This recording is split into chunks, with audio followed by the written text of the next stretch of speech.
Welcome to a new video from the Parts channel. Well, I'm going to make a short video, but I find it very interesting, answering a question that you have left me, by hydrating the alternator belt or auxiliary belt. Could it last so long?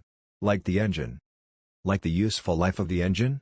Let me explain. Is it true that over time, with changes in temperature, even humidity, salinity, oils, fuels, they end up degrading, they lose elasticity, they crack and harden, if you hydrate the belts from the beginning, because they will be more elastic and less cracked. But they will also be softer. This means that they will wear out sooner, because this is a wearing part, with which it is more likely that an alternator or auxiliary belt that is not hydrated will last longer than one that is hydrated. To hydrate, I would think more about the rubbers that offer resistance to the window regulators, for example, the rubbers on the doors, or when opening the doors, the rubber frames. Also those rubbers, those could be hydrated. But hydrating an alternator belt, I will tell you, even, for that matter, a timing belt.